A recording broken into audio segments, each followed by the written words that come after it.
Harjup Singh, welcome to the Iron Sights podcast, my man. Thanks, man, for having me. I'm excited to be here. This was an interesting intro. We got introduced at SHOT Show 2024. It was only now a couple of weeks ago by some mutual friends. That being Michael Avella Precor, if people know him on Instagram, and then Fred out there at Counting Coup Tactical. And I know you were hanging out with the dudes. I have what I feel is a very fortunate relationship with them over time. They've been very good to me, and I use them as a resource quite frequently. And they introduced me to you, and Mike's like, "You got to meet this dude. He's been training with us. He's an interesting cat." I'm like, "Cool, let's meet." I like meeting interesting people. Let's chat it up and see what's up. And got to talking, and I was like, "Yeah, we should time this out. We should have this conversation over a podcast, and it may be a little bit different than from a guest perspective that from what we may typically have, which makes this so much fun for me. So thanks for joining me today, man. I'm happy to be here, man. I'm happy that we finally got to cross paths at SHOT Show. It was pretty cool. It's nice to, the circles that you develop in life with the same people. It's like, hey, there's another cool person to meet and another cool person to meet, and everybody's, pretty much on the same page. And it's nice to be in that community. Yeah. That's the best part about SHOT Show for me, and with all the things that come along with SHOT Show that aren't so cool or maybe not so fun, the best part is the people. And every interaction I had this year, I tried to extract some type of value from it and try to develop a relationship. And sometimes that can be really hard because it's very transactional. You're kind of moving through. It's like, hey, I want to introduce you. It's loud. I got my voice back. I finally got over the crud like a lot of people already had. But while you're there, things are moving so fast. But there's late nights and early mornings, and it's just go all the time. For me, when this year, I really wanted to pay special attention to making sure with the interactions that I did have, I put some time in, and so that I could give and get back. And this was one of those ones I really felt like I was getting back from. So again, for those people who are like wondering who the hell is Harjup Singh, well, you're about to find out. I think he's a really cool dude with a different and interesting perspective that people may or may not be able to relate to. But I actually think as we get through here, people are going to be like, I had no idea. Or that makes perfect sense. Or we are very much the same. Or God, we're different, but this is interesting. All those kind of things. So that's why I wanted to talk with you today. We made it happen. So I usually start, that's basically the intro. There's not much more for me to tell. I'm going to let you tell the story. So this is basically what I tell all my guests. And that is, you get to kind of start with talking about you, where you're coming from, who you are. Obviously, there's some relevance to the two-way sort of community, the training community that you're involved in.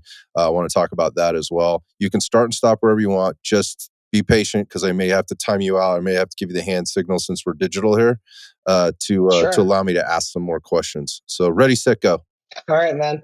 So, yeah, man. So, my name is Harjup Singh. I born and raised in New York State. Was born just north of New York City. And I pretty much lived there until I went to college. When I started college, I moved upstate New York, and I've kind of stayed in the upstate New York area ever since.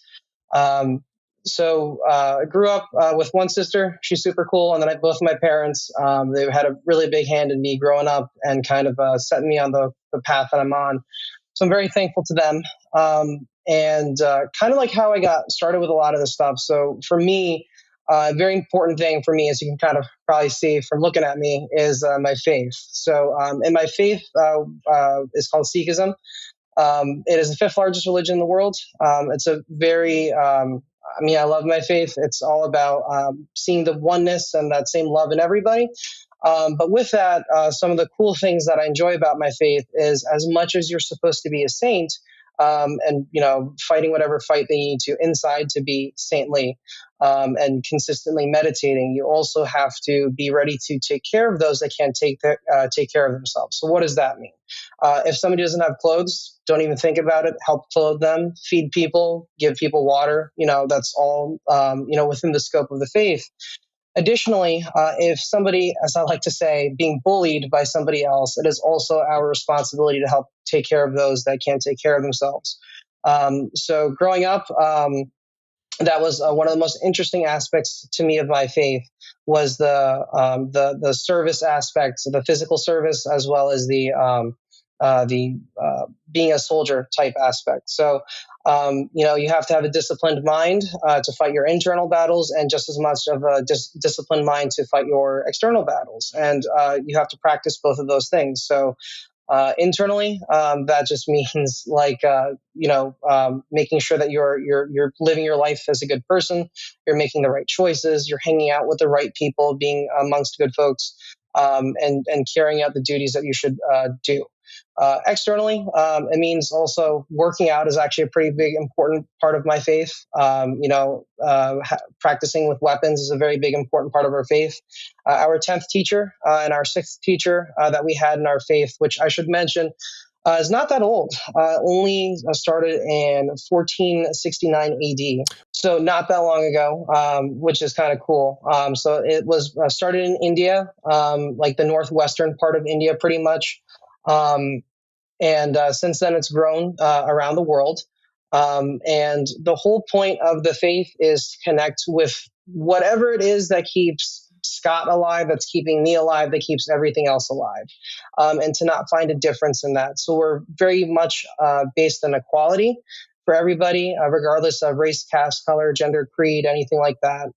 So we actually, there's even a part of our scripture that says the best religion is the one in the world that helps you connect with that oneness. It doesn't say Sikhism. It doesn't say anything else. It just says whatever helps you meet your own personal, goal of connecting to that oneness. So that kind of jived with me a lot. And with that comes, also defend those that can't defend themselves, to include yourself.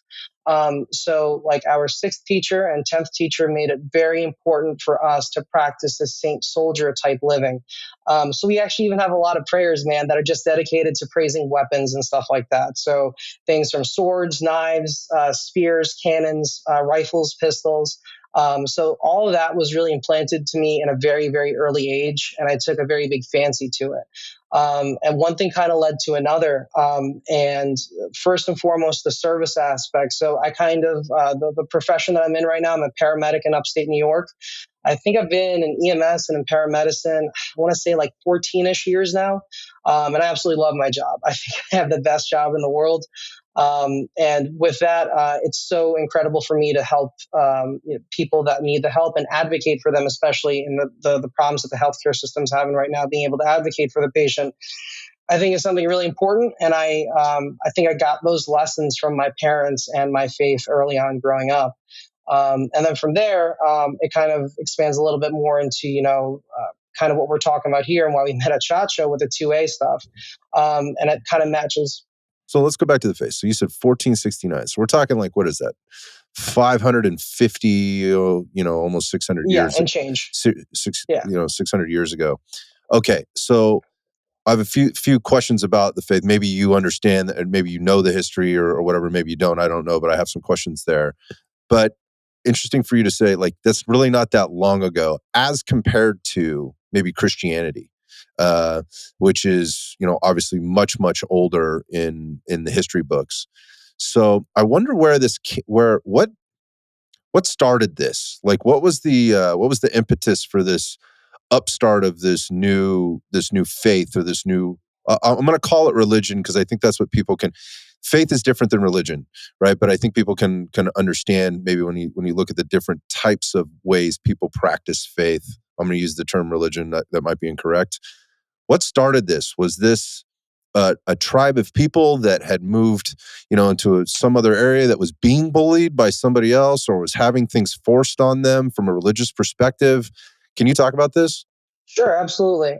So Sikh history is also something that fascinates me a lot. And if I'm not doing dry practice, Scott, I can look up Awesome. stuff on my faith. If I'm not working out, actually, when I'm working out, like if it's like an easy cardio day, I'll probably be listening to like a podcast on my faith. So, okay, cool. Let's talk about it. Yeah, man. So, like I said, not that long ago, dude, like 550 to 600-ish years ago, not even 600 years ago in India. That's where it started. So you have to remember, back then, there was no such thing as Pakistan. It was just all one thing. Right. Pakistan's like a new thing. I think in the 1940s, the late 1940s there, that happened. So what is today Southeast Pakistan and Northwest India, that's kind of the river, the area that Sikhism started, Okay. known as the Five Rivers area or Punjab. And so it started there by one teacher that we have. It's called a guru. Guru is the spelling. And that means enlightener, somebody that brings you from darkness into light. Okay. So our first teacher's name was Guru Nanak Dev Ji. And his whole, I'm gonna do what my, or say what my mom taught me at a young age. His most important mission to teach everybody was about love. So love for man, love for the things that you can see, the things that you can't see, treat them all equally, and also love for the creator that created everything. And everybody has different names for that creator, Mhm. and that's totally fine and on purpose. And I think this is one of the coolest parts of the faith, is that in our holy scripture, there's in the Indian subcontinent as many names as they had for the creator. They're all in there on purpose to show it's the same thing, and we should stop fighting about it. Okay. A lot of that started in 1469, and kind of helping people connect in that time of darkness there, of trying to help people connect back to what they're supposed to be connecting to. So that creator and that oneness that pervades within everything. So when you say darkness, what do you mean darkness during that time? Good question. So what I mean by darkness is just basically maybe some religious practices that don't necessarily make sense, or just kind of being led astray. People being outcasted very much. The caste system at that time was very prevalent in India. And again, even when we talk about women's rights as well, that wasn't very existent back then in India. So kind of bringing everybody up onto the same playing field and making everybody equal is kind of one of the things that Guru Nanak Dev Ji had tried to strive for. And from that, we had 10 physical teachers. And then our spiritual text today, we believe, is the embodiment of all 10 of those teachers. As they wouldn't make us worship them, we do out of love. But what we actually worship is the messages that they gave us of how to live a good life, a spiritual life, and an honest life. So the three things that Guru Nanak Dev Ji had taught us, and all Sikhs try to do, is make an honest living, share what you make with others, and then meditate on the oneness that keeps everybody alive, that aliveness, that universal presence. I think the term God sometimes is a little too limiting, because automatically for me, I'm just like a dude chilling upstairs, with a white beard, kind of, rocking chair, just sitting up in the clouds. And I think that's kind of limiting to just like one thing. Versus, I like saying like this universal presence. I've gotten that from a lot of my spiritual teachers. That I think that's a much more apt term. And I think it's a much more applicable term across many faiths. So that thing that keeps you alive, that aliveness, having that kind of basically constantly being in remembrance of that. And that is what a Sikh's life starts from, is again making that honest living, working hard, having a family, sharing what you make with others, and then constantly focusing on that being meditative state. And through that meditative state, a lot of the soldieristic aspects come in, of serving others and protecting others. I love that. I mean, it just sounds, again, it's a faith based in love, tolerance, and treating people right. I wonder how this was received in 1469 with all the things that were maybe happening in the continent. And again, I just go back to like tribalism and what continues to happen there, in terms of in that region with regard to land ownership, power, money, those kind of things. How was Sikhism received, and how did that play out?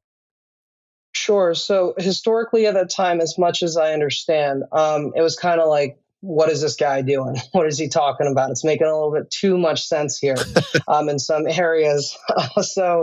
Like for example, if you wanted to pray to that divinity, that universal energy, that aliveness, in certain faiths, you'd have to pay money to somebody else that was higher up in class There or it religious is. education to do it. There it is. And like Guru Nanak Dev Ji's like, nah, dude, you can also do this yourself.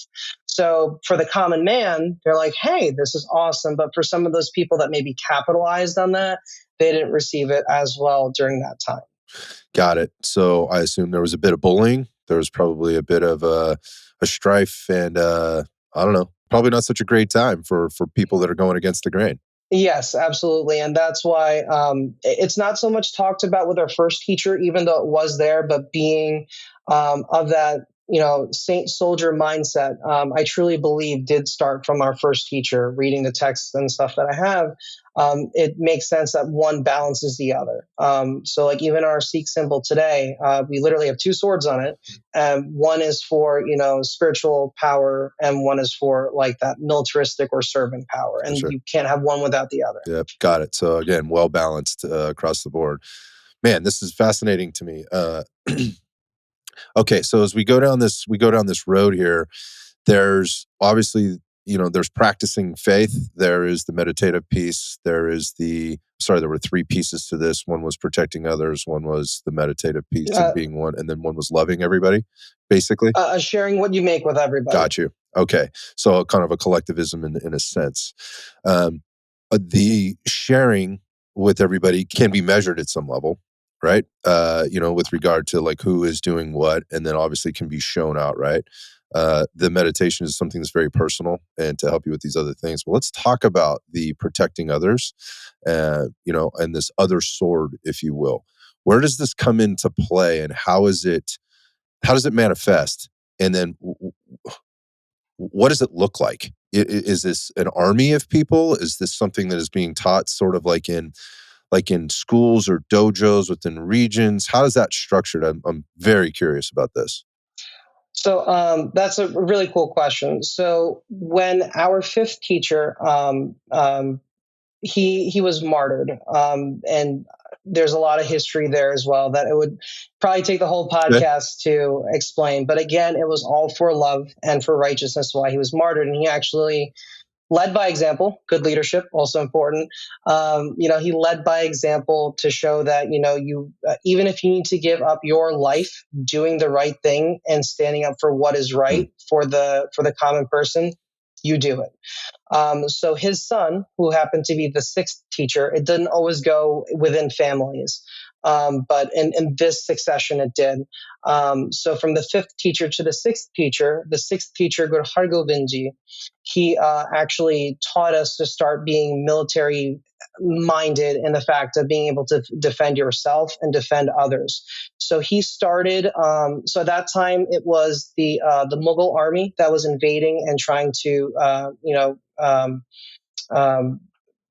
take over rule in India.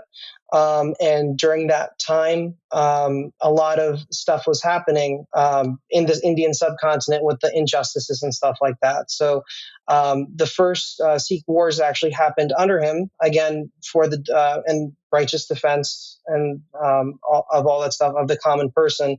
And from there, having being that saintly and soldier minded person became even more important. At first, from what I understand, a lot of the Sikhs were taken aback by like, "Hey, why are we picking up the sword? We're such a peace-loving faith." And then when it was kind of pointed out that yes, even while being peace-loving, sometimes you do have to pick up arms in order to keep that peace and let people continue to practice faiths that they want to. So this is so much so important that so whenever like an area was liberated or captured under tyrannical rule, we would make a Sikh place of worship, but we make a Sikh place of worship third. So at that time, the two predominant faiths in India were Hinduism and Islam. Hmm. So we would first make a Hindu place of worship, a Muslim place of worship, and then a Sikh place of worship. And then after that, have the appropriate schools for each place of worship again, because Sikhs have no enmity with anybody, and want people to do what's best for them to help remember that oneness that is within everybody. So that is kind of where that started from. That really took even more of a presence with our 10th teacher, Guru Gobind Singh Ji, that really gave us this distinguished identity of having a turban, which is like our crown, and long uncut hair. We didn't actually get to talk about this, Scott, but my hair is actually all the way down to my shins, and it is for most I Sikhs. was gonna ask. This comes up later, but okay, that's cool. We're hitting it now. Yeah. Yeah, so long uncut hair, man, and then the beard is the same way, and it's part of our identity. There's more pieces to it as well. Uh, Part of that, which I'm sure you're going to find interesting, and so the listeners, is that we're supposed to always have a religious knife with us. It's actually even supposed to be bigger, like that, bigger than that. It's supposed to be like even a sword, so that again you are constantly ready to defend yourself and defend others. The sword's name, or the knife's name, is called like kirpan, which means to do a blessing. And when you take it out, you're doing a blessing to help somebody. And there's a lot of that that comes up with our 10th teacher, of being able to, Guru Gobind Singh Ji, of being able to defend those that can't defend themselves. Now, he also very clearly taught us that you do not attack first. You do not, fight for land or materialistic things. You fight for what is right. And if somebody is being force converted to another religion, that's not okay. So that was a lot of the battles that happened back then. Mm-hmm. And it was of the utmost importance for Sikhs to defend everybody that was subject to that tyrannical rule. And, materialistic things never really, especially at that time, were of a concern for Sikhs, but having loving devotion to the prayers, to our teachers, to man, and also to our the weapons that we've been given are just as important. So when it comes to, I know we're going to talk about this more later, but like when it comes to like rifles and stuff like that, that is stuff that is actually one of my favorite prayers of my faith. Lists the rifle. Our 10th teacher, one of the longest poems that he's ever written, that hasn't even been translated to English yet, is all about different ways of praising a rifle. In poetic form, and all of her texts are in poetry. So it's quite beautiful, the parts that have been translated. So there's this love for man, there's this love for doing the right thing, and there's this love for equality and seeing that oneness within everybody. It's fascinating to me. Again, I had some sense of this, but not a ton. I will tell you that I've had conversations with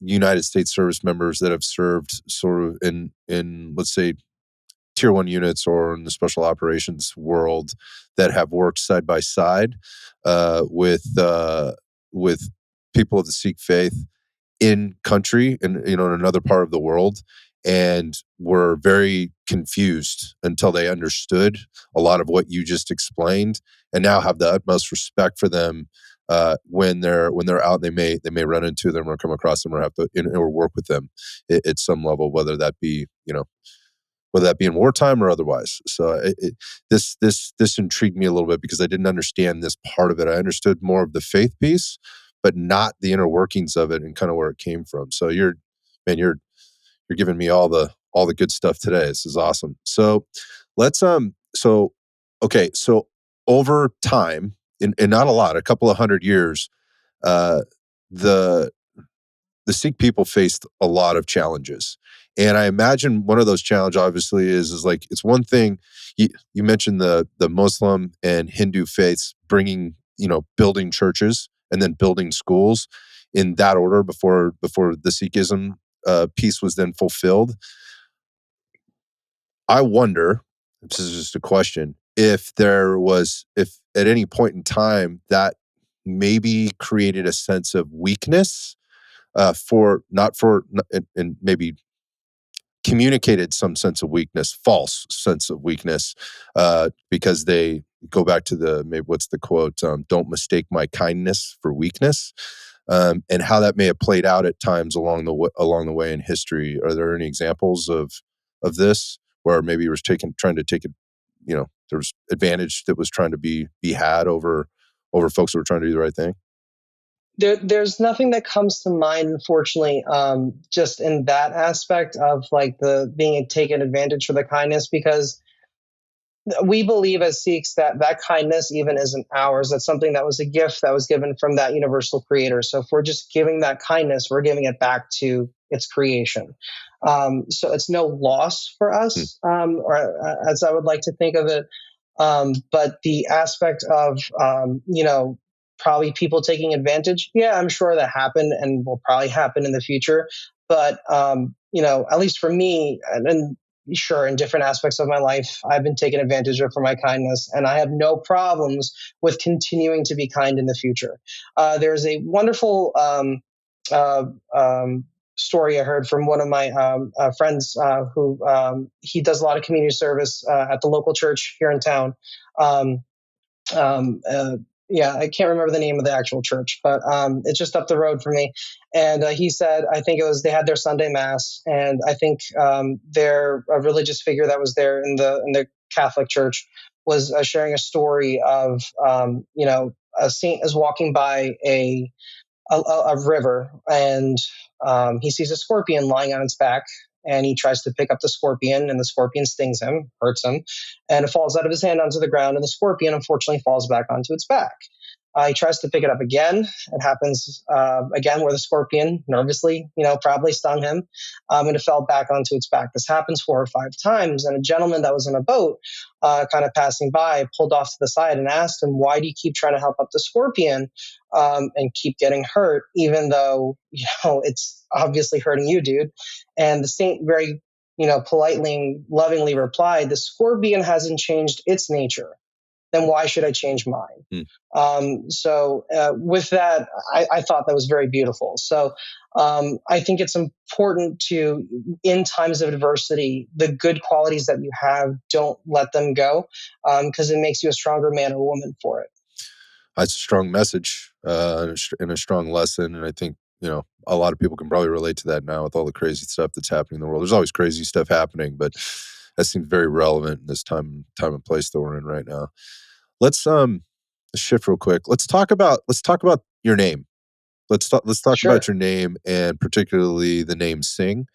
I sure. understand there's a lineage there, and there's some things to talk about. I've come across many Singhs in my life, and after meeting you, I started putting some pieces together in my head about how those individuals stood out to me. Now they stand out as, I'm just going to say, and this isn't. I'm just going to say what it is. Just different. There's a there's a difference there, and I'd love to hear more about why that is.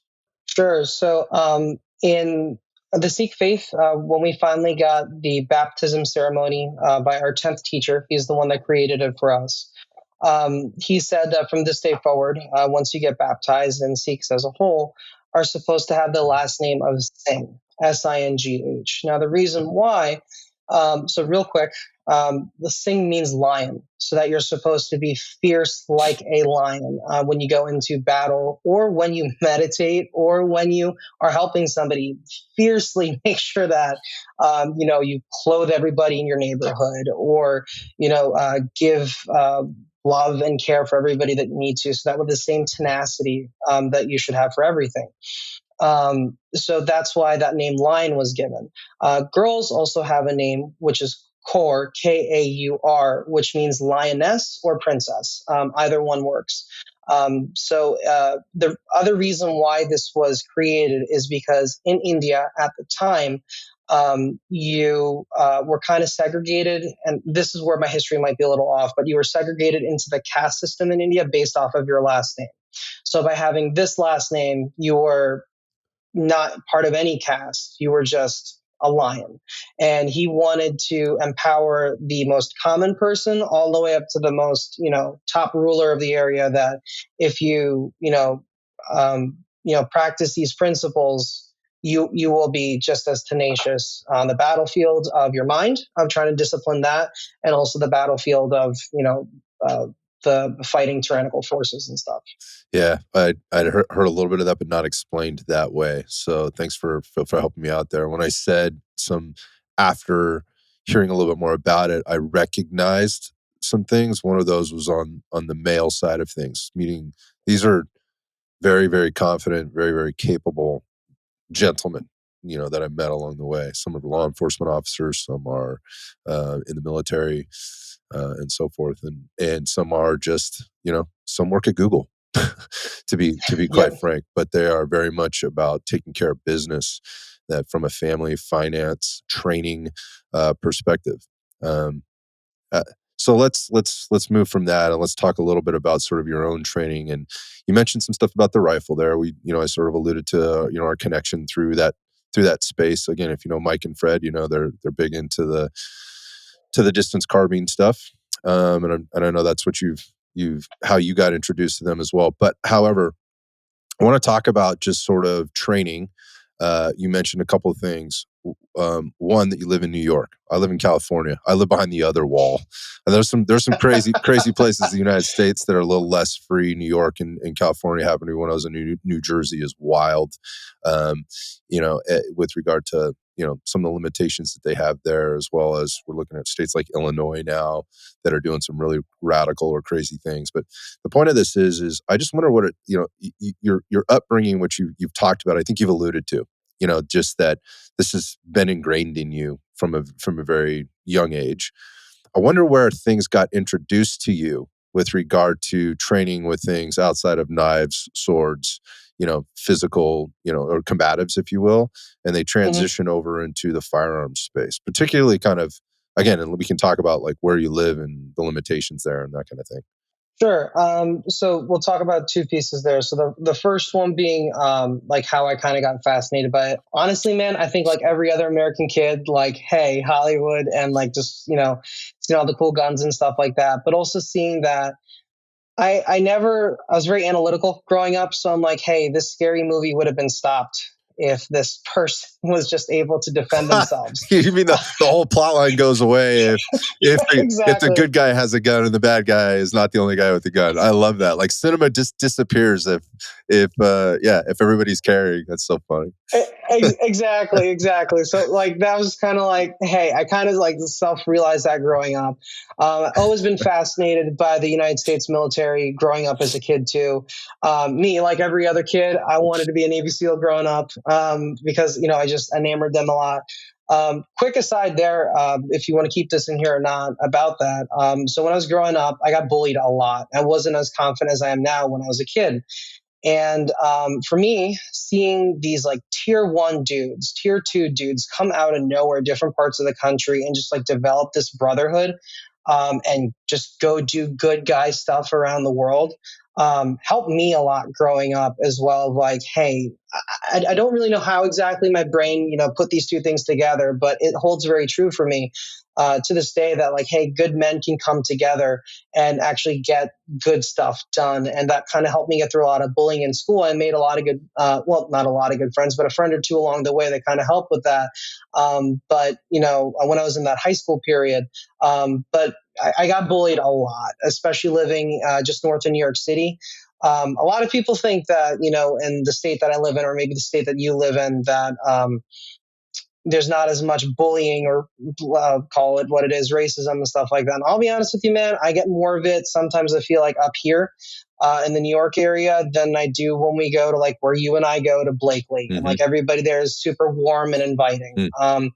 And I've kind of noticed that more and more as I've gotten a little bit older and older, which is, not what everybody else says, but what I've experienced myself. So I had a lot of that growing up. So looking at a lot of these tier one guys, these tier two guys, I looked up to a lot of them. When I was a kid, me and my best friend in high school, we actually attended Extreme SEAL Experience way back when. God, that's a blast from the past, Wow. which was a thing in Virginia. Because again, we thought we were going to be Navy SEALs, right, in high school. But that was kind of my first introduction there, and I met a lot of really good people there from that, and that kind of really made sure that the seed was planted and then started growing. So from there, just starting to navigate my world or navigate myself in the firearms world was pretty interesting, especially living in this state. As soon as I turned, I think it was 18, or whenever I could finally own an AR, there was a law that came out like banning a lot of stuff with ARs. Like I think 3 or 4 weeks before I turned 18, and it crushed me. Wow. And it is what it is. So you adapt and you overcome. And like, yes, I'm not going to lie to you. It's super annoying having a 10 round magazine living in the state. And because of the job that I have, I got to stay within those confines. Hmm. And that's totally fine. But again, talking about this community, which is kind of where we started talking about all this stuff today with Shot Show, dude, I can go to the range when I go to Blakely and be like, hey, fellow student, can I borrow a 30 round mag so my life doesn't suck for this class? Hmm. And everybody's like, yeah, man, here 4. So like, it's been a challenge to do a lot of that stuff. But at the same time, as long as you're patient and as long as you can lean on other people within this community, which I think we as a community of 2A folks need to do more, Hmm. I think you can kind of overcome some of those problems. Because I love where I live in terms of not the politics, but the nature of where I live. I love hiking, doing a lot of outdoor stuff, and the job that I have. My coworkers, my partners there, truly are my family as well. So I don't want to leave them. So because of the flexibility that some of my community offers me in other states, it makes it doable. So when I come home and have to drive practice, yes, I have to amend a lot of things to stay within rules, and I'm sure you do as well. But just trying to get the most out of what we have is kind of what I try and go for, and just being positive about it. Yeah, I wonder how just this training and you trying to be positive about it, how it's received. You mentioned the term community, which can be a little bit of a loaded term, and I think used too broadly. What are we really talking about there? But at the same time, I wonder how you coming into the space, kind of where you are, what's the community like there? How are you received in the community there?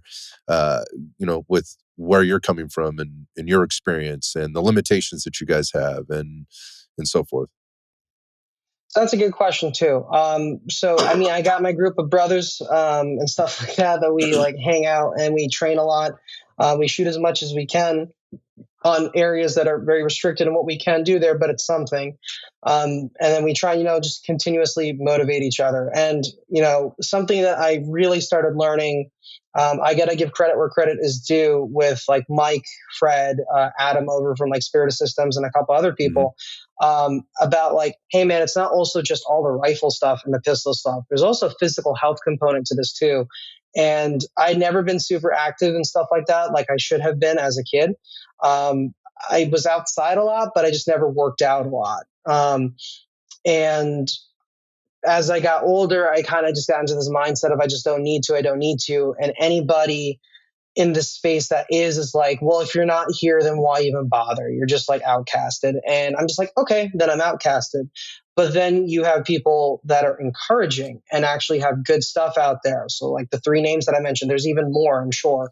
But like those are just the first 3 that come to mind that are like, hey man, so yeah, it's really cool that you did this cool shooting drill, but you could do it faster if you shed a couple pounds, Hmm. if you're a little bit more mobile, a little Hmm. bit more agile. Facts. And I'm like, oh, that makes sense. Hmm.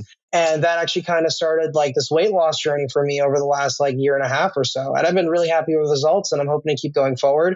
And now again, going back to that like group of peers that I have. So not only are we going to the range to do, pistol or rifle sessions, we're also trying to hit the gym or go for hikes or go for campouts and stuff like that and keep again that balance that is this modern, I think it should be this modern Minuteman. I know Fred talks about that a lot in America. I don't know if that makes sense, but that's kind of where we kind of use our training time. Yeah, I think it makes perfect sense, and I think it's the right thing. It's just kind of a just discovery along the way through the journey of, doing one thing to learn the next thing to realize and be now have a higher level of awareness of another thing, which then takes you on a little bit of a different journey or a different type of journey.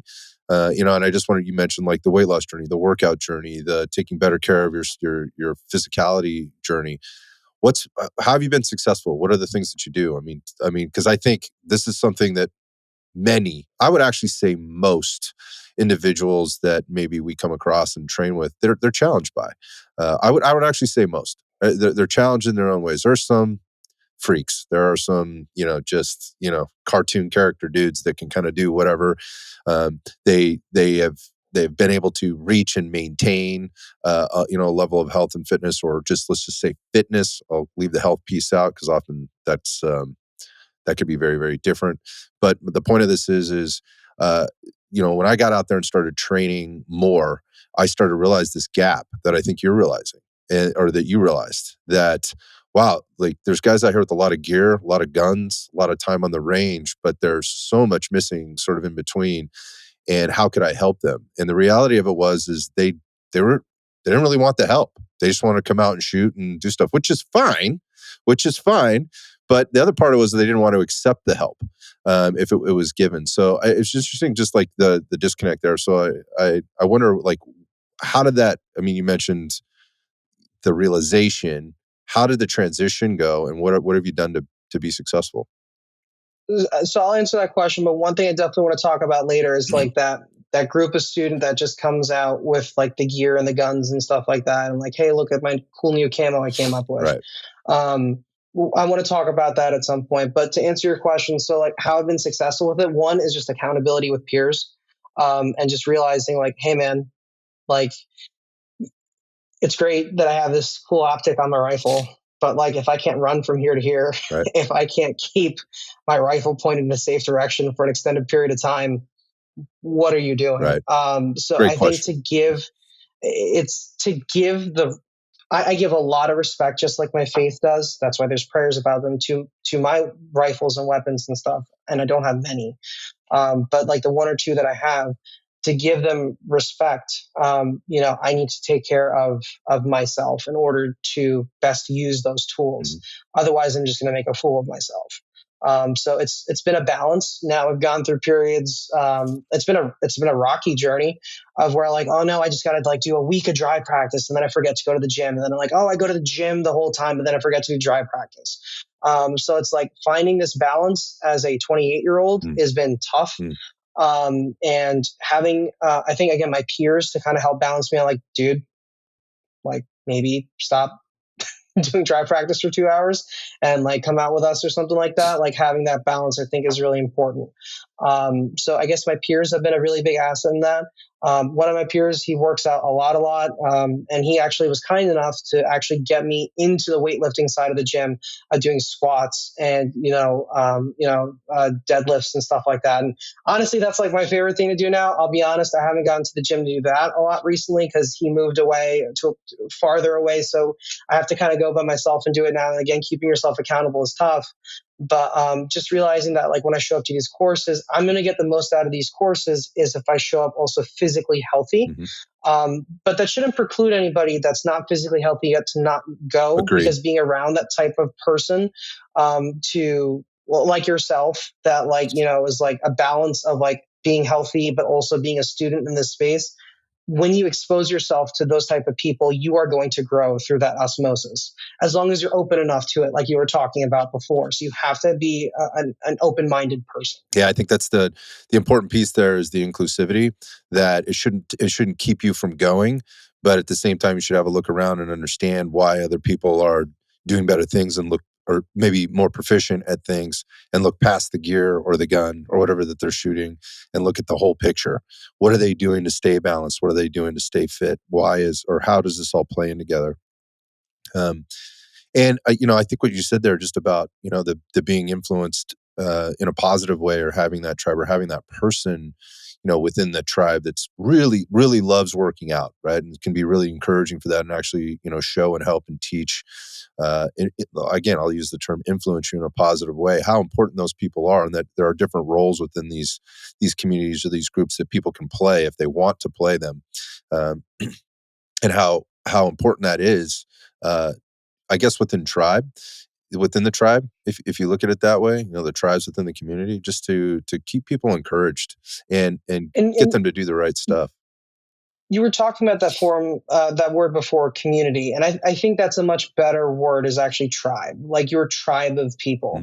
Mhm. I think that's a much more apt terminology that I'm probably going to steal from you. So Yeah, no, I just think, we have this, people talk about the two-way community. I mean, that's, again, it's just a very broad statement, but within that you have these, I mean, you could look at them as a couple ways. You could look at them as factions, but you could look at them as tribes.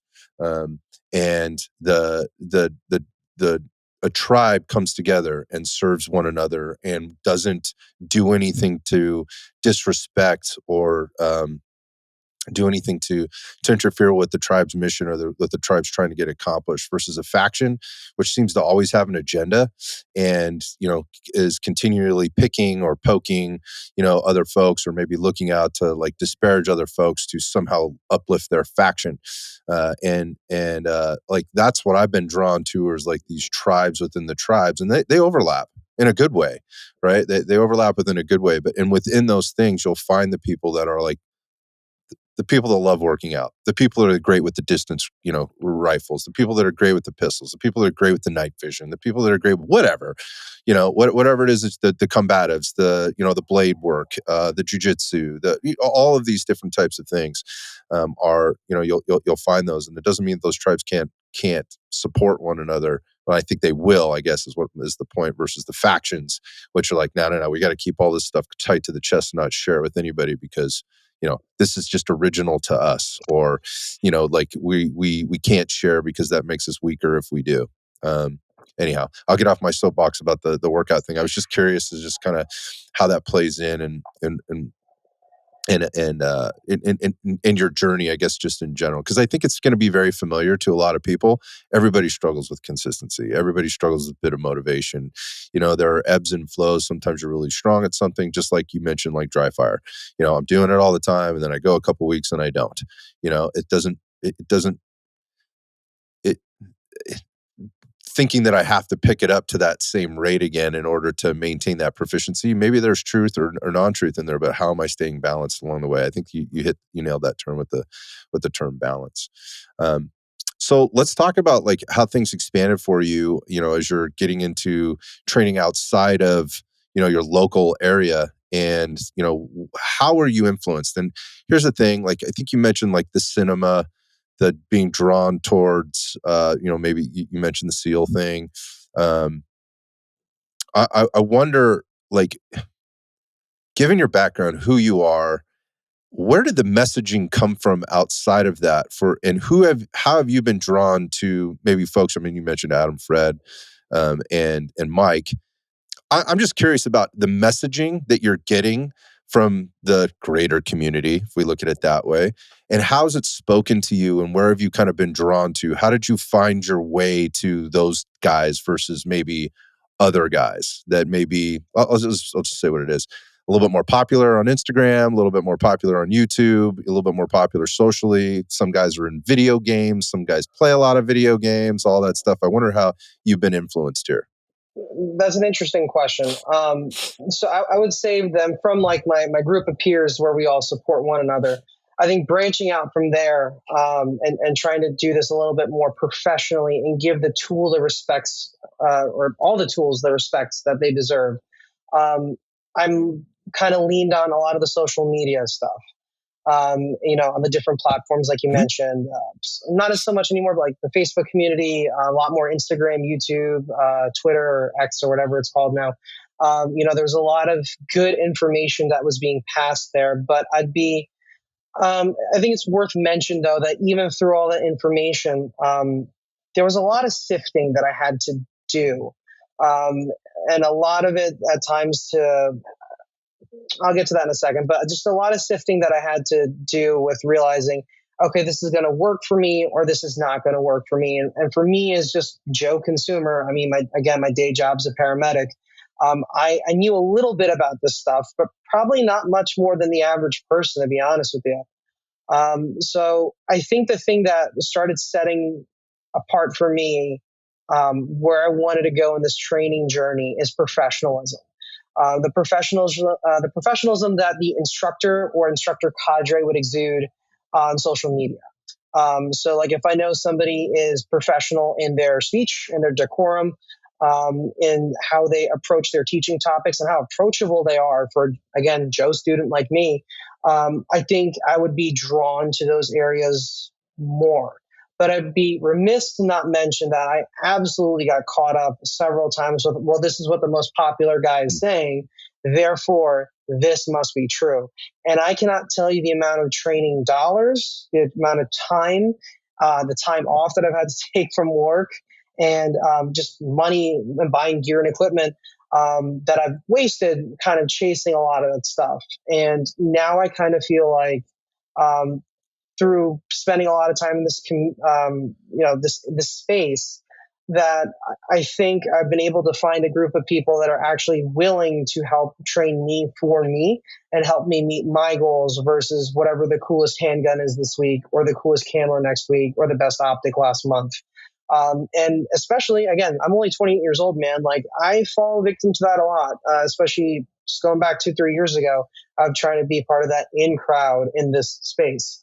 So, it's been a little bit of a struggle there, but I think I've gotten to the training cadre that I have that I call and text often, or message often and lean on for support and education, through trial and error. And one of my main criteria was, how professional are you? How willing are you to accept faults in yourself? And also, how honest are you going to give me feedback? And finding that balance has been a little bit of a struggle, but I'm very, very happy and privileged with where I've ended up. I think there's lessons in that, whether you recognize that or not. I think there's advice in that for others, and I'm glad you said those things. Isn't it interesting how people make decisions about whether it's training or gear or whatever? It's always about the gear. It's always about the training. It's always about the thing, and it's very, very often not about the people. But the interesting part about it is like when all the shots get taken across the bow, or the getting the caught up in things, it's always people talking about other people. It's not, and whether that's an instructor bad mouthing another instructor about the thing that he's teaching or whatever else. Which is, look, I think there's a time and a place to call people out for things. So I don't want people to get me wrong on this, but the when it's constant, that right, and not looking at the other things that maybe somebody else is doing that's really great as a person, right there, and as an instructor, like what are the qualities that this person is exuding? Not how did they run that drill, not how fast can they shoot that gun, not what's the cool gear that they're wearing or using, but how are they actually handling themselves? Isn't it interesting that the people seem to not understand that? And I think again, when going back to your own journey, kind of you mentioned like getting caught up and what seemingly is the right thing to do or the popular thing to do, and how easy it is for somebody to kind of fall into that trap. You're saying, like, I'm a young guy. You're 28 years old. I kind of walked into this at 45, 46 years old, but it was still the same. I was just recognizing, like, God, there's some interesting shit going on here. Like, I'm not really sure about this dude. Like, he seems to be saying the right things, and he has the resume, and he's got the cool gear, and other people are commenting and liking and sharing and all this stuff. What's the advice that you give for somebody walking in now, knowing what you know, in terms of how to sift through there maybe a little faster, a little more efficiently? Or is that just not possible? It's just, you're going to have to make the mistakes, man. You're going to have to get caught up in it to know and to learn. What can you tell people? I think it's a balance of the two, man. So I train a lot. I jokingly say that I don't have a life because I'm just training to be a better version of me. So like this year, I'm slated to go down to Blakely a couple times to train with Fred and Mike Mhm. from Counting Coup and from Precore. I'm going to go to Darcy at least one time this year, train with some other instructors along the way as well, with private instruction or group instruction, either one. And to get to that point of like, yep, I'm going to this person for this problem, I'm going to this person for this problem, of what I want to work on a better me. Yeah, that's a lot of trial and error. And the instructor might be absolutely right in whatever they're teaching. Mhm. And I think you've mentioned this on some Ironsights podcast before, but that's one of the important things, is that that instructor might be right, but I may not be able to understand them. They can't speak my language or something like that, or make it relatable to me. Mhm. And I think that's really important, that you, as a consumer of that knowledge, are able to make it reusable and realistic and applicable for yourself.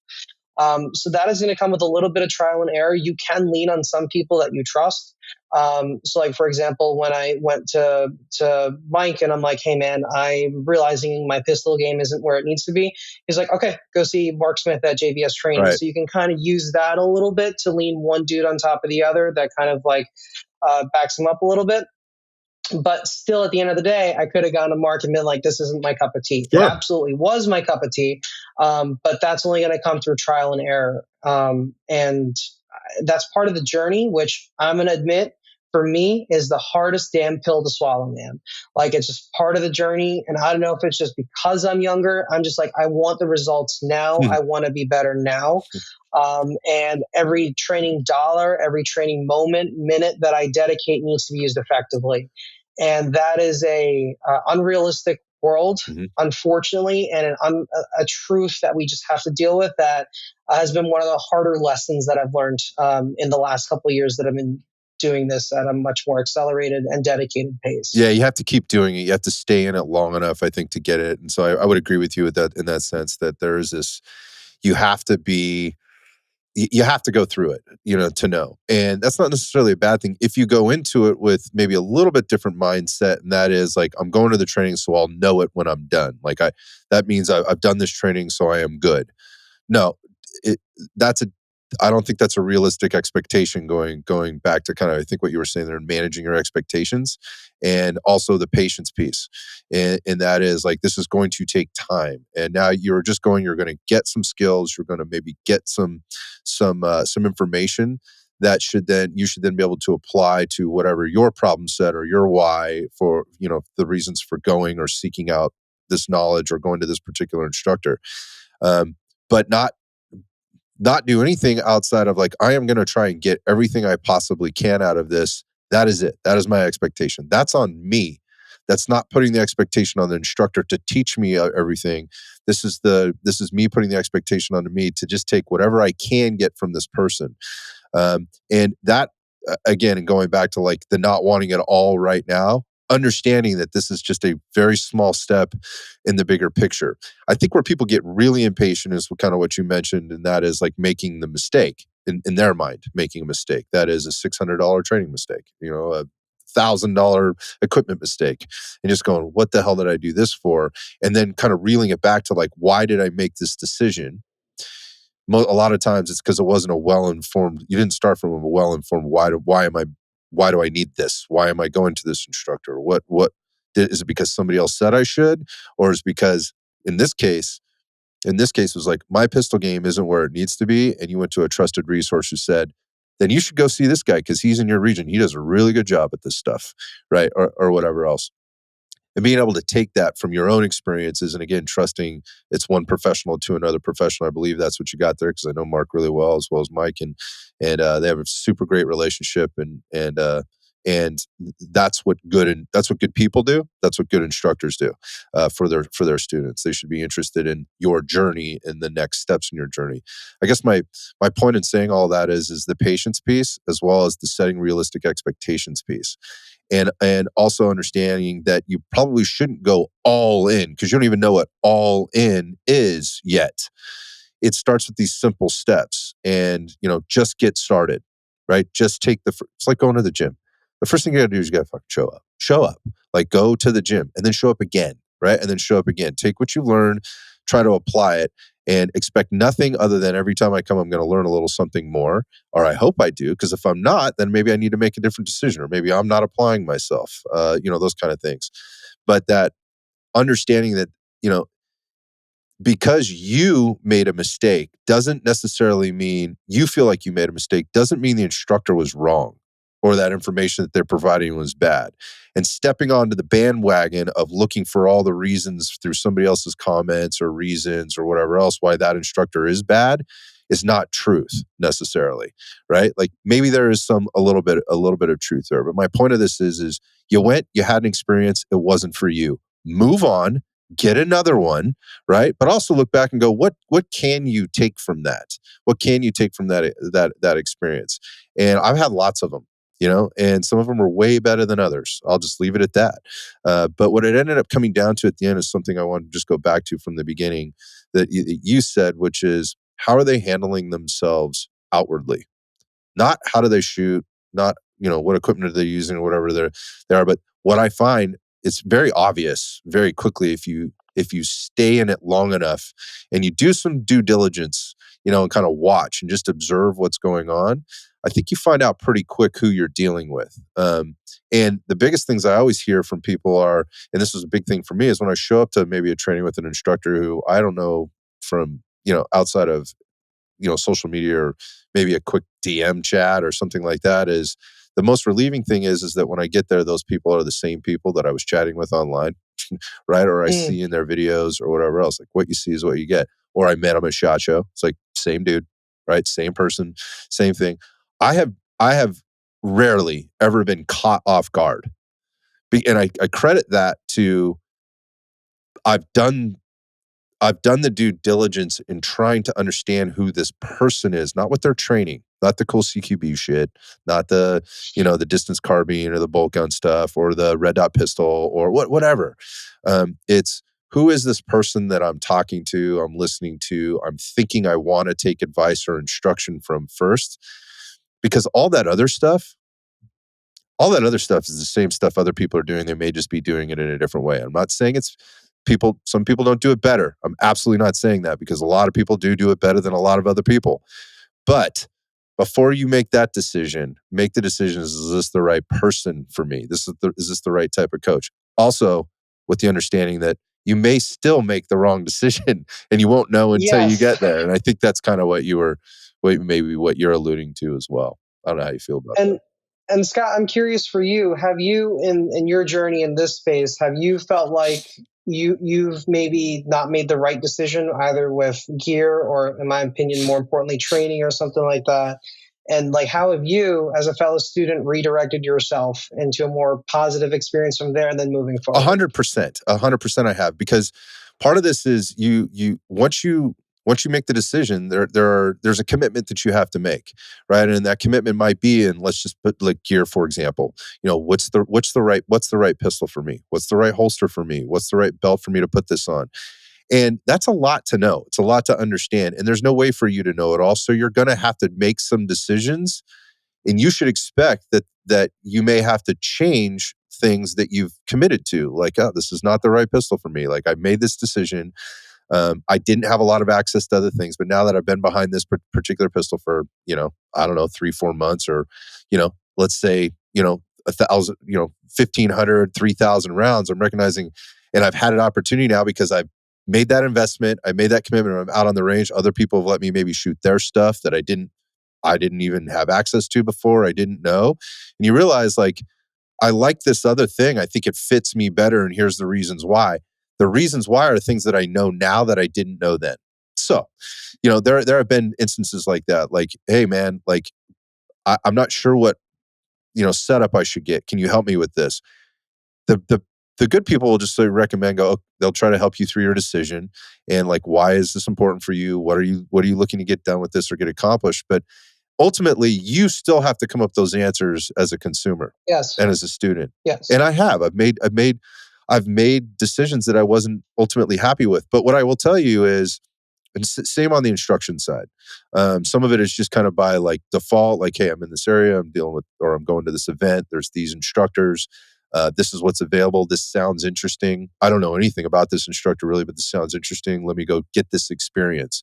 But I will tell you, in those cases, I didn't go for the instructor because I didn't know a lot about them. What I went for was the experience. And I got some things from that.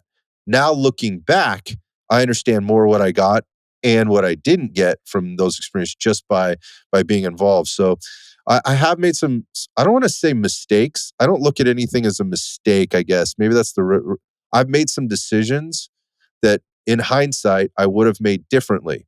I have changed my mind on things based on my experience now. Like, maybe at one point I was very much maybe dogmatic about something.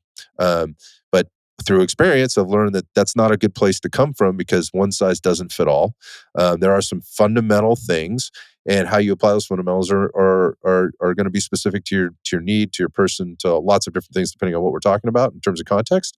But yeah, I've walked away going, damn, if I had that $2,000 worth of training and gear back that I didn't have, that, how would I apply it now? Would I apply it differently? Oh yeah, I know that I would do that differently. But it took a certain level of commitment in order for me to get to where I am now. Like you were saying, like, you have now committed to doing more training, to traveling, to travel fees, to hotel costs, airplanes, gear, ammo, instruction time, all of that stuff. You one way or another, you have to commit.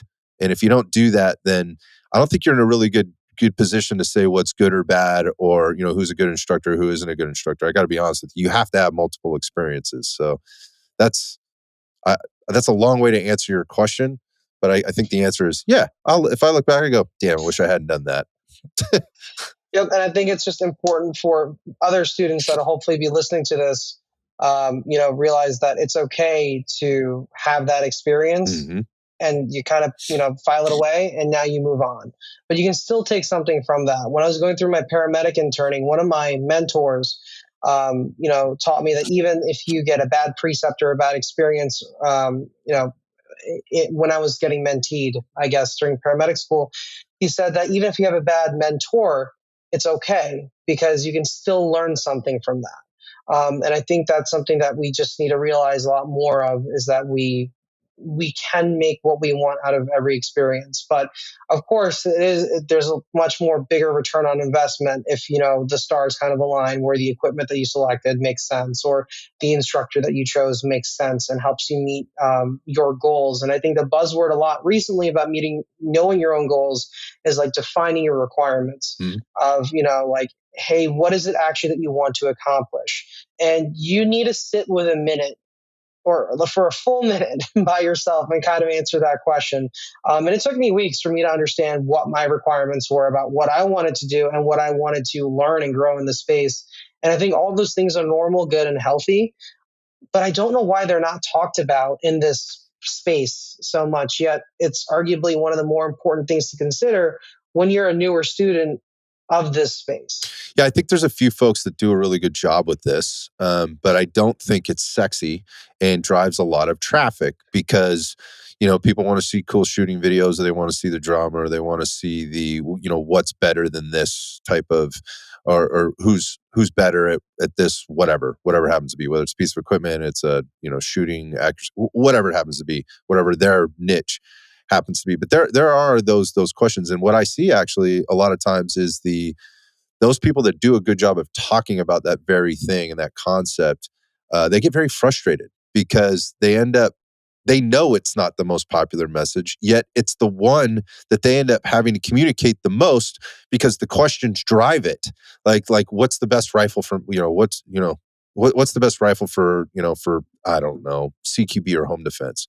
That is I'll just put it out there. That's a lame question. That is not a well-developed question. I understand where it's coming from, but to your point, like, just ask yourself that out loud and then shut up and sit there and think through that for a minute. Like, because if you can't do that, you shouldn't have a rifle yet anyways. You have things to do, right? You have things to get accomplished. But I think going back, I think there's some people out there doing it. I think there's some folks that have peppered this in as of late that are doing a good job with it. I'll throw a name out there. It came up on another podcast, and this is a dude I had a lot of conflict about, just internal conflict about when I first jumped in here, because I didn't understand it in a lot of different ways. And I wasn't sure what I was seeing happen. When I say the name, you'll get it. But I wasn't sure what I was seeing happening and why people hated this guy so much, or why other people loved this guy so much, and what he was trying to do, and kind of how he came across. And I think it's evolved, and that guy is Lucas Botkin, and what he's been doing in terms of teaching people about assessing what their needs are, specifically to where they're coming into the space as a new person. I'm not saying he's the best at it. I've just said I've seen a couple of things where he's like, hey, here's some basic things you need to understand, which would go into that. What's the best pistol for me? What's the best rifle for me if it's home defense? That kind of thing. Now, that guy's got reach, right? He already has a massive audience, and anything he puts up on YouTube is going to get 1 million views or whatever else. So that is something I think you have to look at in terms of like, how effective is that message going to be versus the conversation that we're having today. Like, if I cut this into a clip, like, it's probably not going to do very well, right? Excuse me, from like a likes and shares perspective, because everybody Yep. says inside like, oh yeah, he's totally right. Like, I know, but it's not sexy enough to share. Absolutely. And I think things as this space develops further and more people realize the importance of being a professional student in this, I'm hoping that this conversation becomes a little bit more commonplace, that it's not just debating what camo is best, but it's debating like, hey, how do we use our time most effectively in training to be better people, or defining our goals or our requirements? Because again, I'm going to be the first person to raise my hand, man. I was making my requirements and what I wanted to do with what either the cool guys were doing in the military, or whatever the influencer of the week was, putting out. And I'm not ashamed to admit that, but I'm also proud to admit that I think I've grown past that phase. And now I'm able to really have an honest conversation with Harjup and be like, Mm. all right, dude, what do we actually want from this? Is this tool going to solve what we want? Do we need a second tool? Do we even need a first tool? For whatever requirement that I have. And that has probably been one of the hardest things for me to understand. But I also think that's one of the areas of growth that I've had as well. Yeah. Biggest areas of growth. Yeah, I think that's the important thing. I think is, again, going back to the experiences, the longer you stay in it, the more you kind of understand that. And if you're getting yourself involved with the right tribe, they will help you with this as well, versus going to the cool guys who seemingly, have a tribe, but maybe it's always like, oh, you got to get this new piece. Look at my new this. Look at my new that. There's always new, new, new, new, new. Versus, hey, what are you doing with what you currently have? What do you have and what can you do with it? And if you have a requirement that can't be done, like literally cannot be done with what you have, then we start talking about like, well, maybe I need something else to help me here. But I don't think people have really explored the well, let me back up. I think people could spend a lot more time exploring what they currently have. This goes back to, again, not mistakes I've made, but maybe decisions I wished I'd made differently. Like, how many rifles do I need? Right? How many rifles do I need in my safe? How many pistols do I need in my safe? Right? That kind of thing. And what for what? What's the reason and for why? Like, because I like collecting that stuff. Great, it's fucking fine. But I'm not that guy. I'm not a collector. Like, what I have, I want to use. But I've also purchased things where I was like, I didn't I didn't need that. Or I don't need this. It's cool. I've got it, whatever, but that could have been spent on training. That could have been spent on becoming more capable Yes. with the rifle that I already had, as an example.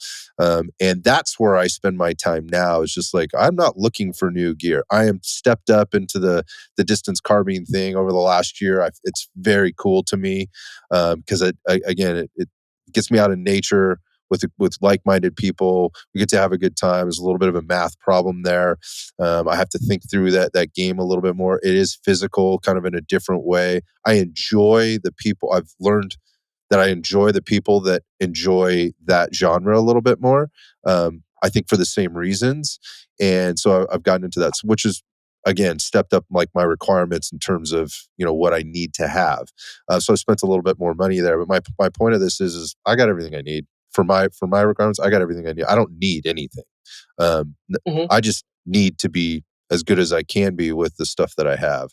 And if that was the attitude to start with, I think most people would get a lot more out of their training, and the time that, again, the efficiency, as you mentioned, of the time that they do spend using the stuff that they actually have. Which is why, again, you've mentioned a lot of those names on the show today, but it's why I appreciate guys like that, like those guys, because they're just like, hey man, what do you got? Let's get good with that. And there's a lot of ways to Yep. do that. Yeah. So I think just kind of transitioning here, talk to me about like you mentioned like you've got some training days planned, for this year. What does the journey look like for you going forward? Beyond that, like with regard to all the things that we kind of started, I think, the show with, like, who are you? I mean, obviously, you're a working man, right? You're a blue collar dude. Yep. You're on an ambulance Yep. 3 or 4 days a week, right? And you're helping those that need help. Um, you are training in between, whether that's physically training, your body, your mind, and or with your tools. And it sounds to me like you're trying to do a really good job in kind of staying involved in the community there, whether it be at the church, whether it be with the family, and whether it be with the tribe that you're training with. So all that said, man, as you're kind of pulling it all together, what does the rest of the year look like for you? What are you looking forward to? Sure. So this year, I've kind of realized that I'm becoming a precision dork, and I'm really liking the amount of mental games and math and stuff that you have to do with precision. So I really actually connected with you at one point, and I can't remember who you were interviewing. I think it was either like Blake's interview, Blake Flannery, Mhm. love him from MTS training, or it was, I think, Mike's interview that you did your first distance carbine one. But when you had said it's like drinking from a fire hose, Yeah. and I'm like, that's exactly what it felt Right. like my first time. So when I took distance one for the first time, I'm like, this has to happen again. And Mike and Fred were very kind to teach me a second time for the distance carbine one piece, because I didn't, live up to my own expectation of how I should have been at that class. And that kind of just opened up this can of worms. And now I'm reading books on long range and stuff like that. And, I got my peers and stuff like that. Like another shout out, a Chad from Flatline Right, Fiberco. Chad.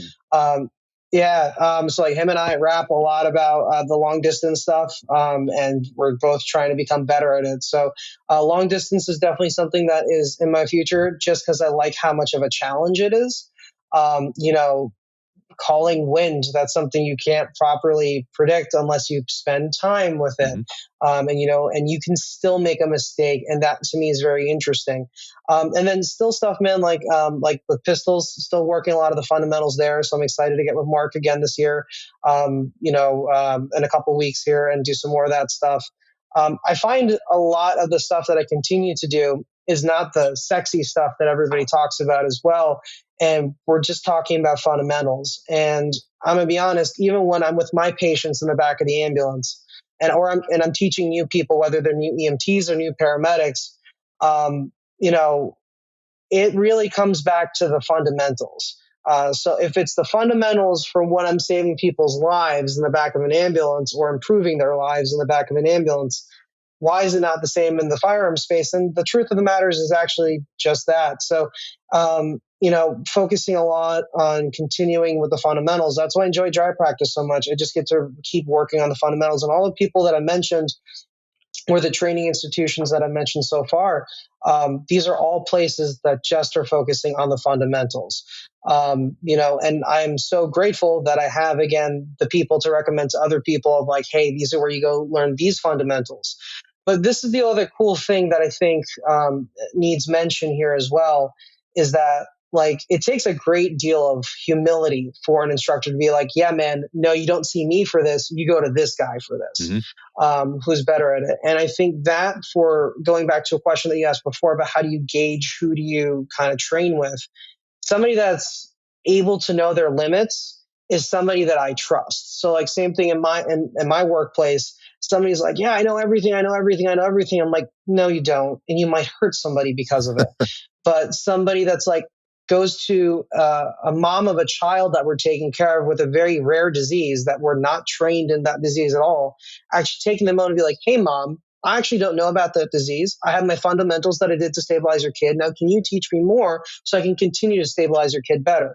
That to me is like, that's a paramedic's paramedic. Like, that's really, really good. That person knows his limitations, or knows her limitations, and knows his or her fundamentals, but can also understand where that they need to go from there to build themselves, and still have that sense of humility to know what their limits are. And I think, going back to a couple questions ago, that's another thing that you should be looking for in an instructor. But that's kind of what my training year is looking like. I'm definitely heading back out to the Direct Action Resource Center in Arkansas at least once. I'm going to try and get with Duffy from Kinetic Consulting Nice. to do a class as well. I'm really excited to train with him. I meant to last year, just it didn't work out with work. And then hopefully get to do another class with Chris from Veil Solutions this year or next year, and hopefully see Blake from Maneuver Training at some point this year or next year. So it's a lot, man. It's a lot with taking time off from work, then purchasing the necessary equipment, purchasing drive practice stuff, ammunition for going to the range. But it's been worth it for me, very much so, because I've been able to connect, I think, more with my faith, something that I think a lot of people in my faith have somewhat forgotten about. But some of the most spiritual people I know in my faith are like, hey, man, you need to be practicing your prayers and your meditation, but you should be practicing just as much on how to be a armed citizen. It's very, very important. Just in the 1980s, so we're talking like 50 years ago, there's a very pious saint in our faith, and you know, this family called him over to his house, or to their house, excuse me. They were showing him like, yeah, we have these really nice TVs and these cars and stuff like that. And he's like, yeah, but you can't throw a car at somebody when they're coming to hurt you and your family. So that family, he told the family, like, you should have rifles and stuff. And because of that, that family's still alive today, because of the rifles that he told them to get, because that entire family was attacked by a mob a couple years, months later. So it really has helped me, even come back to understanding that important side of my faith and the great deal of responsibility that is there. So that's kind of what the year is looking like, man. I know that was kind of a convoluted answer to your Not simple at all. question, Not at all. but yeah, that's kind of what it's looking like. And I'm curious to hear about your training year too, man. I know you got, I think, scoped carbine coming up. You're doing Oh with Mike man. and Fred. Yeah, I've got the first couple of months of this year, I'd say the first couple quarters pretty well stacked. I've got let's see. I was at SHOT Show, just came back. I shot a match last weekend, a steel challenge match last weekend. So that's a way for me to kind of get out and train and dry fire, or do something other than dry fire and then actually live fire. So we did that. I am headed out to well, I just mentioned I just purchased some new equipment, or just in the process of purchasing some new equipment. So I got a new optic coming in Yep. for my 16-inch that will then be traveling with me to a few places. So in March, I'm headed out to Blakely, Georgia. I'm going to see the Precor and sorry, Counting Coup Collective there, or collaboration for Distance Carbine 2, which is a little bit different. The first one we ran magnified optics, and this one we're going to be running LPVOs. So be out there for a couple of days. My hope actually is to, since I'm going to be on the East Coast, actually get down to Florida, and this is to be determined. But I'm maybe trying to train with a couple of guys down there. I have some friends down there. Chris Curris is down there. Tactical Human Performance. He's been doing a bunch of training lately. Maybe jumping with him, or maybe with Ruben from Paradox Training. If I can jump in there. So that's in March. I come back from that also in March. My buddy Joe Dawson is going to be teaching a 4-day distance carbine. Then that gets into precision rifle out in Reno at a really cool facility that I was at last year. And if I can make the tail end of that, if I don't go to Florida, then I'm going to try to come back and then get to the tail end of that for the last couple of days for that. So that's what's going on in March. In April, Mark from JBS Training Solutions, Mark Smith, is coming out here. He's going to be in California. This is going to be a wild week. Cool. Joe Dawson again is going to be in California. Definitely going to have to go see him. He's going to be a few hours for me. He comes down from the Pacific Northwest. So that'll be kind of dependent on whether I make that March trip. Mark will be here at the beginning of that week. I think I'm going to see him for a pistol course, which I'm super pumped about. And then in the middle of that week, and then we're driving to. He's chasing Scott Peterson, who I just had on the show, a SHOT Show. He should be coming out in a couple of weeks here. Yeah, before this course. This is actually, it's his first ever course, public course, because he's been training for the AMU for so long, or with them for so long. He's a few hours east of me, so we're going to try and shoot over there and catch his rifle course over there, which I'm super stoked about. So that gets me through April, and then in May I may be going back out to Georgia again. There's a couple of things going on. Southeast Range Day is something I'm trying to put together. So I've kind of got the first 6 months going, and then I have a few other things going on. For those people that know the story, our camper van got burned down back Thanksgiving, and we're in the process of trying to replace that. And if I can get that replaced in the next few months, I have trips to SoCal, and I'll have trips to SoCal and Arizona. I have some folks out there I want to see in Arizona, maybe Las Vegas. I love the triple feed dudes.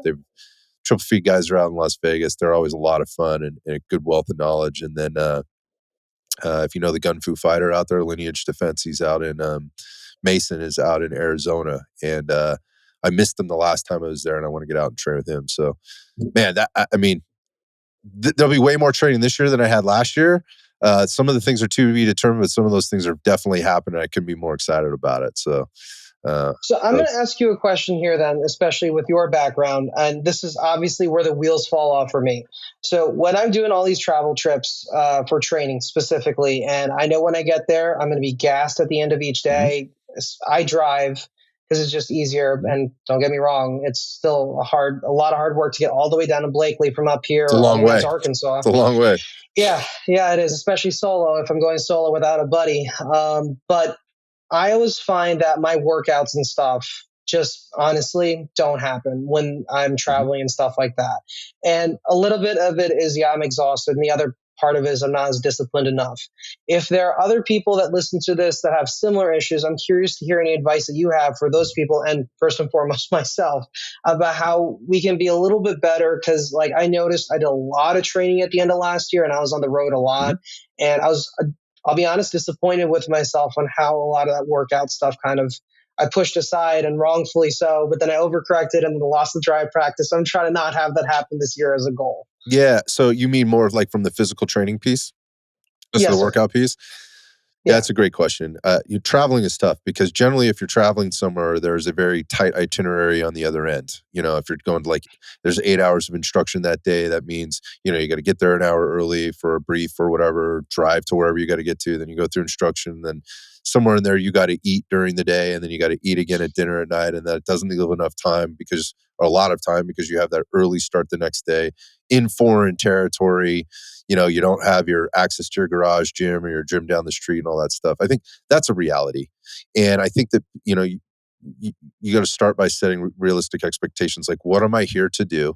And is taking a couple of days away from my workout going to, upset the apple cart or take away from all my gains or whatever? And the reality of that question is no. Unless you're training for like some very specific training event, like, again, maybe it's something like a triathlon or a jiu-jitsu tournament or something like that, like where your training days are very, very important, and you're very, very planned, and in terms of peaking and tapering and those type of things maybe playing into that, in which case maybe you should prioritize that training over your firearms training, with regard to like taking a trip.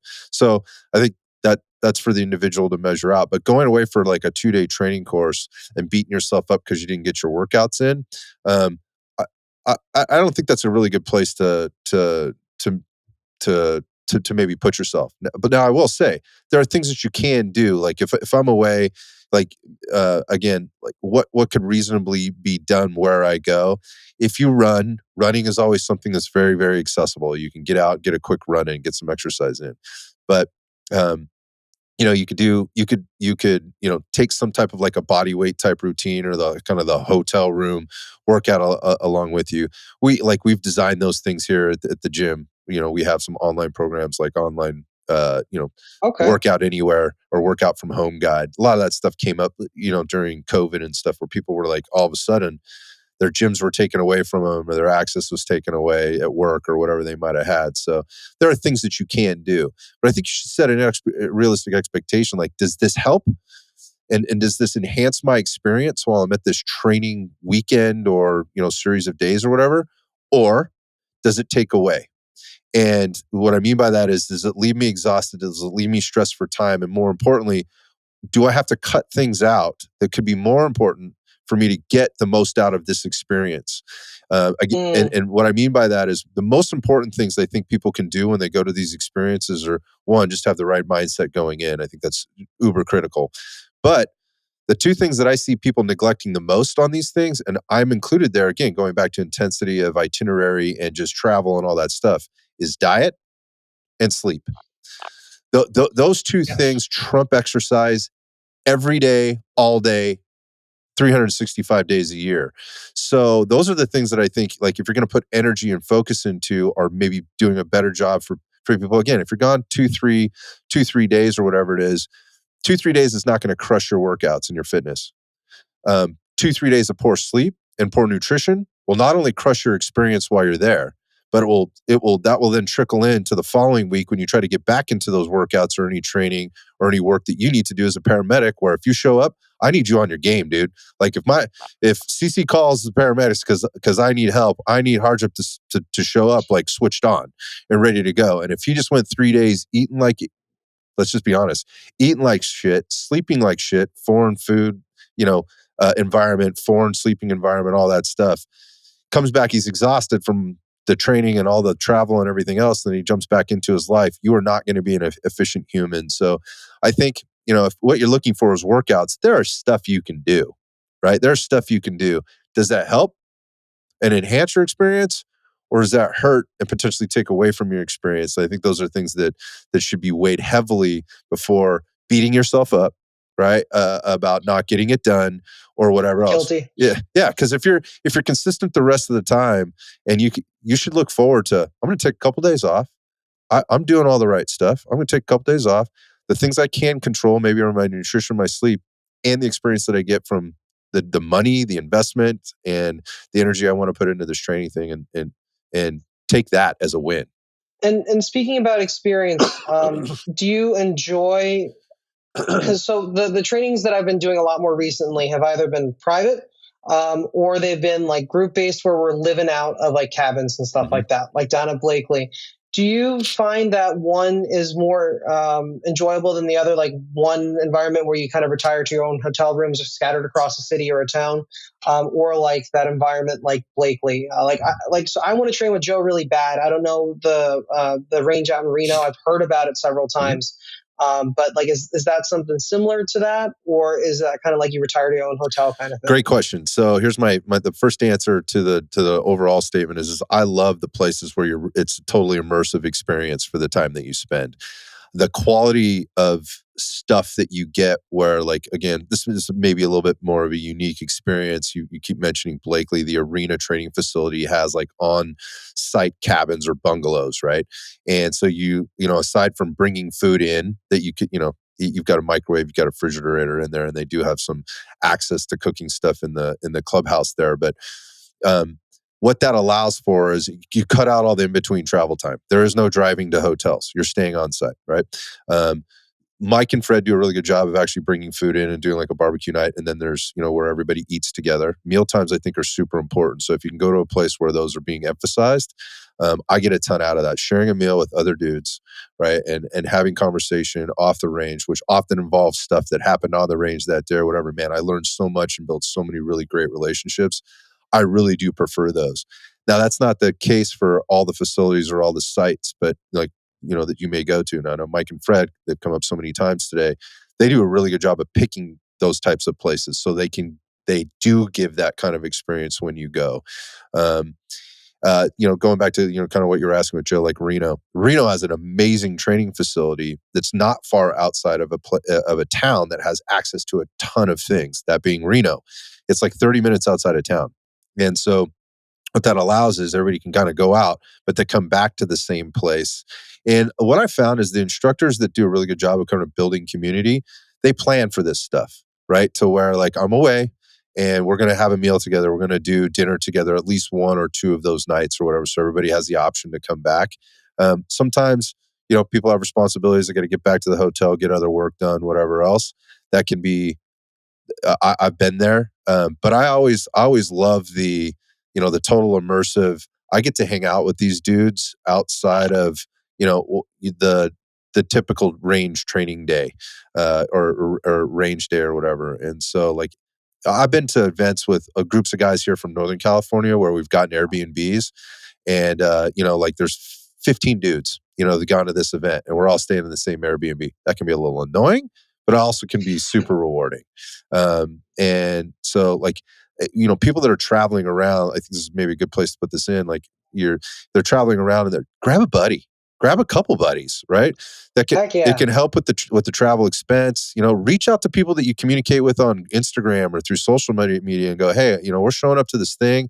We're going to this thing. You should join us there, and maybe share a hotel or share the cost of a cabin, or wherever you're going. You can reduce the cost, but you can also, it provides this whole other aspect, and that's been a really rewarding part of me being part of excuse me, a really rewarding part of the training that I have done, and how I do choose the events, often that I and the things that I do go do. I think that was the first part of your question. I can't remember the second part.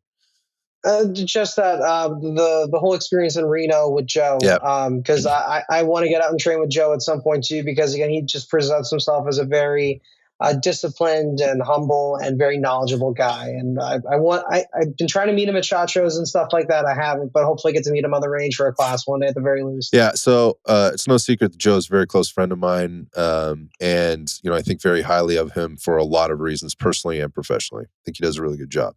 Specifically to his courses, he's a wealth of knowledge, and he's a lot of fun in getting that. It's very in depth, it's very actionable, and you do a lot of shooting. So, I mean, if you're going to haul all your stuff and, you're going to learn a ton of things and you're going to get to shoot your guns. It's going to be fun. I'll just put that's my plug there. In terms of that Reno range, High Desert Armory is who hosts this thing. Lewis is an amazing host, and that range is dope.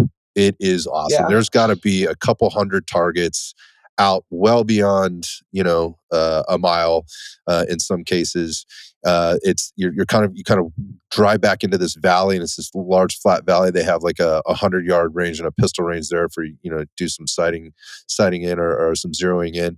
Then you go out, and then this canyon goes up with these ridge lines that just kind of pour down into this canyon that work way out. Any number of elevations, target sizes, C-type targets, E-targets, E-type. You've got coyotes and turkey-sized targets and pigs and all kinds of different stuff that's just out there. And then all different types of barricades and things to work off of in just this pristine environment. It's gorgeous. And like I said, one of the best parts about it is you're not driving 3 hours out into the middle of nowhere. Like Blakely, I got to fly into Atlanta, and then I got to drive 3 hours to the middle of Georgia to get this thing done, which is actually, it's not really the middle. You fly into the middle of Georgia, right? Atlanta, and then you got to drive basically to Alabama, right, to get there. So just west of Alabama or east of Alabama. So there, it's super convenient. You could fly into Reno or drive into Reno or whatever, stay, and then again, you're like 30, 35 minutes out to the range. Great group of people. Probably be a lot of repeat offenders out there. When I was out there, Nice. It was a fantastic group. He does both the scoped carbine back to back with precision rifles. So last time I was there, I did both. Talk about drinking from a fire hose on day 1 and 2. Drinking from times a 2. fire hose, right? But then I got to immediately repeat it. Well, obviously, most of the stuff that you cover from like the classroom experience is very repeatable in the precision rifle stuff. And so I basically took the course over again, if you will, in a sense, and then got it to go out and apply it in a similar but different way. And it just made all the sense in the world. I really encourage people to do that if they can, go to both days. I think that class is sold out. I could be wrong. I think it's that one's sold out, but for the following year, I would get it on your calendar because it's an amazing spot. Yeah. Yeah, I keep hearing good things, especially between Joe and that Reno range. So yeah, it's outstanding. Yeah, both places are nice. Again, the host out there, Lewis, is awesome. But I think Joe does a pretty good job, and he does it in a different kind of way. He's got his own style. He's got his own flavor, and my experience with that is that people really enjoy it. I've been to a couple things with him now, and the feedback is always very good. And I learned a ton. So awesome. Anyway, man, good talk today. Thanks so much it's always good to talk to just other dudes that are doing the thing and listening to their story. I really appreciate you opening up and talking about your background, your faith, how this thing plays in. I think not that I was confused, I was just not well informed, and this was very helpful for me. And I think it'll be helpful for other folks maybe too. And I think that's interesting. I've had some other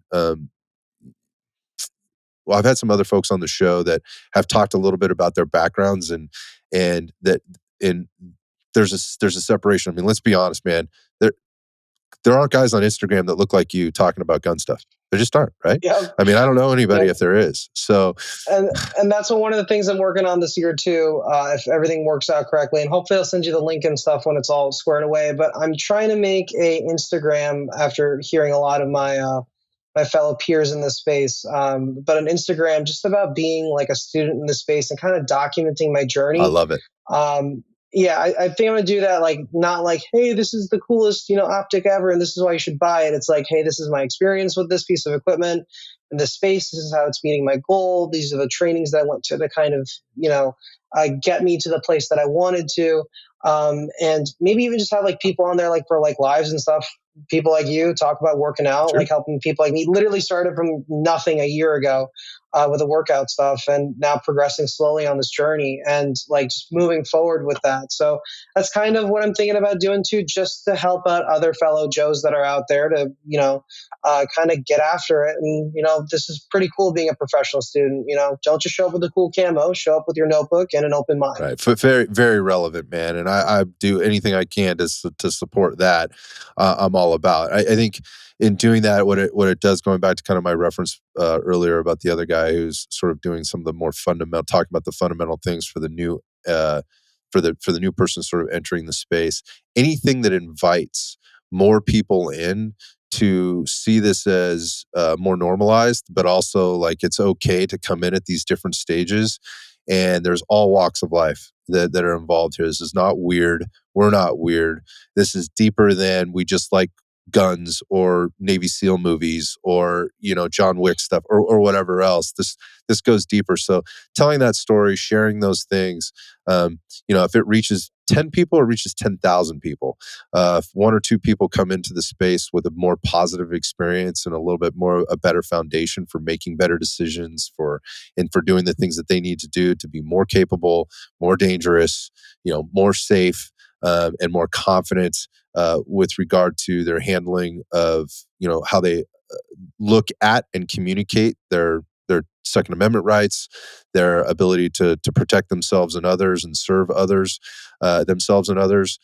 I'm all about it. So, and that's why I wanted to have you on the show today, man, because I think you fill a spot and a gap that hasn't been filled on the show yet, and also in quite frankly in my own journey. So I appreciate your time, man, and your openness and just your ability to articulate and your curiosity, which drives me. I love that you're asking questions, and that's what I got from you when I first met you. It was just like, dude, this dude is just go back to just being a professional student. I don't think a lot of people understand what that means, and you really represent those qualities of just first being curious. I think is an important thing, but knowing how to ask the question, and then and asking questions with intention, and that is fulfilling the things that are important for you and important because there's importance underneath that. So anyway, man, if people want to Well, follow you or reach out to you or learn about your journey, and ultimately when you get some of this stuff going, where do they go? How do they find you, man? yeah, man. So on Instagram, you can follow me if you have any questions and stuff like that. I'm happy to help fellow peers or future peers. Hmm? But it's just American Turbinator. Just like I that. love it. Yep. And then I'm still trying to figure out that Instagram page, and then when and exactly how I'm gonna go about it. But when I come up with the title and stuff and the actual link, I'll send that your way, and hopefully more people will also be inspired to start their own pages and document their own journeys and help out people and make the world go forward, because that's what I'm all I about. love So I love that, man. And like I said, anything I can do to support you, I'm happy to do it. So listen, thanks, man. man, so good having you on the show today. Thanks for the Thank you for having me. yeah, This was awesome. thanks for the chat. This one will stick with me, and I think there's going to be a lot of people. I think this would get you'll reach people in a different way. I'll be curious to see kind of what the feedback is. We always get some, but in the meantime, man, keep doing what you're doing. Uh, keep staying that super kind, super capable dude. We need more guys like you in the world, and particularly in this space. And like I said, I always appreciate people when they're able to provide time for me to help me learn in my journey. And you've certainly done that for me today. I appreciate you, buddy. Of course. Thanks, man. I appreciate it. Hopefully I get to actually see you at the range soon. So Sooner than later would be good. Take care, man. yeah, man. Be good, bro.